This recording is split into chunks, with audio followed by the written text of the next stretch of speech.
Mulai dari gombal lamoh dan gombal mukio nggak kelihatan dari ruang tamu sini. Misalnya yang punya tamu itu adalah suaminya, teman kantornya ke sini. Maka aktivitas istrinya yang cuma dasteran itu nggak kelihatan. Wes dastere butut, bulak, kelek suwek. Aduh, kebangetan. Oleh karena itu, tempat duduk atau kursi menjadi hal yang penting. Kecuali udunen, wedi jebrot. Assalamualaikum warahmatullahi wabarakatuh. Salam M7. Kembali di channel EKM7 Barokah kita bertemu. Semoga kita semuanya sehat selalu. Amin ya robbal alamin. Ruang tamu biasanya terletak di bagian depan susunan bangunan rumah, sehingga ruang tamu menjadi ruang yang pertama dimasuki oleh orang asing. Dalam video ini akan saya bahas beberapa yang harus diperhatikan dalam sebuah penataan ruang tamu dalam sebuah denah rumah. Yang pertama, ruang tamu itu harus mempunyai privasi. Sobat M7 semuanya, ruang tamu adalah tempat untuk menerima tamu sekaligus untuk berkomunikasi dengan orang luar. Seperti contoh yang dalam video ini, misalnya ini dari depan, kemudian ini adalah carportnya, kemudian teras. Nah, tamu itu masuk ke sini. Nah, habis gitu tamu itu kan duduk di sini. Lah, ruang tamu itu harus mempunyai privasi yang bagus agar suasana yang berada di dalam rumah sana tidak kelihatan oleh tamu. Maksudnya adalah ketika posisinya ruang tamu itu penatanya seperti ini sudah ideal. Jadi, tamu masuk itu tidak kelihatan bangkilan rumah yang klumbrak-klumbruk di sana, nggak kelihatan dari sini. Mulai dari gombal lamoh dan gombal mukio nggak kelihatan dari ruang tamu sini. Dengan pengaturan yang mengutamakan privasi rumah, maka aktivitas penghuni rumah juga tidak kelihatan dari ruang tamu. Misalnya, yang punya tamu itu adalah suaminya, teman kantornya ke sini. Maka, aktivitas istrinya yang cuma dasteran itu nggak kelihatan. Wes dastere butut, bulak, kelek suwek. Aduh, kebangetan, nggak dibelikan daster baru. Tapi biasanya, walaupun sudah dibelikan daster baru, kadang ya masih pakai daster yang lama. Enak jari. Nah, untuk mengatur denah yang mengutamakan privasi itu juga gampang-gampang susah. Oleh karena itu, maka lihatlah channel EKM7 Barokah dengan playlist desain rumah dan denah rumah.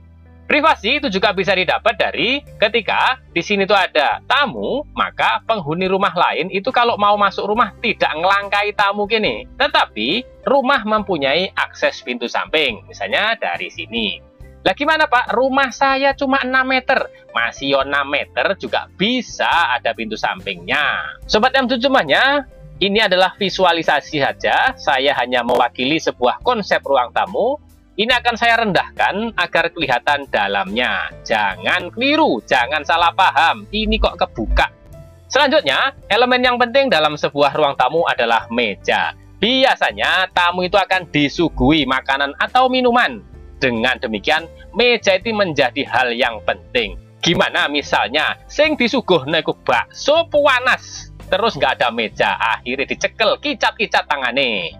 Selanjutnya, elemen yang penting lagi adalah tempat duduk. Ruang tamu identik dengan menunggu atau berbincang dengan pemilik rumah.